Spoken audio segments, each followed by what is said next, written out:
Hello everyone, this is Persephone and this is an extremely serious video. I have briefly talked about it in other videos and I get the same responses every time. So today we're going to solve it once and for all and I'm going to help you in a tough love way. So buckle up. As the title says, if you are a beta male who has been noticing that he has been losing his hair and has any kind of baldness, it's time to start saving for that hair transplant because your life and your future may literally depend on it. I'm going to make this video as a schizophrenic autist basement dweller style, which means that I'm going to be asking myself and answering to myself. And that's not because I lost it completely now, but because people always ask me the same questions in a specific order and they complain in a specific order, so I'm going to answer before you even ask. Problem number one, every time I say that bald men are unattractive, I get 375 empty tall basement dwellers and several other people that are uncategorized but forever alone nevertheless, who are telling me, what about Jason Statham? What about Jeremy Meeks? What about XYZ? Bald celebrity? What about Bruce Willis? Don't you find those men handsome? You don't know what you're talking about. The problem with this logic. First of all, I know exactly what I'm talking about. I'm telling you things from a female perspective no one is going to tell you. And second, those celebrities that you did mention are in fact handsome, I agree. The problem with that is that you can count them in one hand, which means that even among Hollywood, the men who can actually pull off the unbald and handsome look are extremely few. And second, they have a specific bone structure. This is lookism territory. You can look up into any kind of self-improvement and look forums about how bone structure affects your looks. But if you don't have the bone structure of, let's say, Jeremy Meeks, you're going to descend from ugly to uglier. If you are ugly, balding, you're going to be super ugly with a shaved head. If you are still not sure and you're saying person is just a deranged internet disease and internet humor like someone called me next week, you can experiment. You can shave your head, post new pictures on Tinder. My personal bet would be that even the 3 bots that you attracted will stop swiping and you won't get anyone this time. And see if women are going to call you handsome. Your mom doesn't count. Actual age-appropriate women, we're having the bar really low here, not supermodels, not ethos, not your crush from high school who was cute. Is anyone, even the 55-year-old woman in your workplace, going to say, wow, you look so handsome with a shaved head? Probably not. And in fact, you may even get what the hell happened responses, dude, why did you do this to yourself? The whole idea that shaving your head solves the balding problem is a huge myth. It's time we tackle it once and for all. Problem number 2 that I'm always being told from so many men, I don't have money for a hair transplant. Another issue that I've noticed is that the same men who say they don't have money for a hair transplant, they are men who have money to buy my OnlyFans and several other fetish clips. I'm not against my buyers, of course, but if you have money for OnlyFans, you're not exactly starving. They have money to buy several drugs that I'm not going to advertise. They have money to buy junk food. They have money to buy alcohol.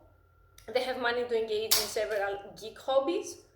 So today, you are going to set up a secret bank account. I say secret because for a lot of you, your mom is part of your bank account. And if you are in her basement, she's going to know.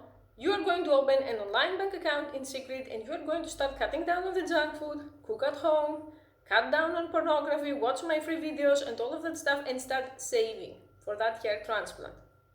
The good thing about the procedure is that once you do it, it's over. It's not like other types of surgeries or other types of like procedures, like for example, teeth whitening, that you need to do it over and over again. One and done. If you say that's degrading, I'm going to tell you another example. Elon Musk. You can look up online if you don't believe me, Elon Musk before and after hair transplant, and when he was young and he was balding, he looked like shit. You really think that Elon Musk didn't think about not doing the procedure? If a billionaire thinks that he needs the hair to be able to date prettier younger women, I think you need it 10 times more. Last but not least, the complaint that I have been getting is, but Persephone, I'm not gay, these are too feminine procedures, I don't like it, women will be turned off if they find out I have had a hair transplant, and so on. Point one, you don't have to tell anyone you did it. Point two, we live in the 21st century and this is a channel that I support gender equality. So women have so many things that they can use to look prettier, and I don't just mean fake up fraud. By fake up I mean, incels call makeup fake up. What I mean is, women use hair extensions every day. Women use wigs every day. There was a time that I also had hair extensions because I was like dyeing my hair pink and purple and blue all the time and bleaching them, and they really helped because I had to cut them very short, so the extensions solved that problem.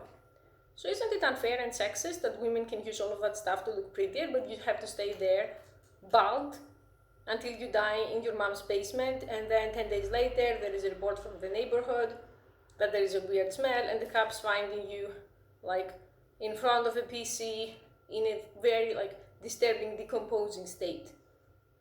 I say this to help you. We live in a society that things will be getting worse and worse, and the bar is going to be getting higher and higher when it comes to the demands. So you need to leave those copes behind you that you're just going to save your head and solve the problem, and you need to start planning for your future, because you don't get better looking when you get older. This is another cope that men age like wine and women age like yogurt, and I'm going to say that this is not about food, this is about reality, and reality is that even a 40-year-old fat, divorced mom, she can make a Tinder and she can have 1,000 matches, and you being bald and in your 40s are not going to have any. So this is one of the things that you can control. Start controlling it today. This is the video that if you're looking for a sign, it's the time to start now. And if you feel that your mom, your best friend who's also bald and also an incel, your dad, your pet, your online forum of fellow incels is not going to be supportive, don't tell them. Just do it in secret. Your life is not a referendum, not everyone has to agree, and a general good rule for success is when a person is giving you their opinion, usually without you asking them, you can look at them and think, do I want their life? Do I want to have the life of my dad or my uncle or this person who's advising me? If the answer is no, then the advice is worthless, pretend you never even heard it, and move on. Thank you for watching.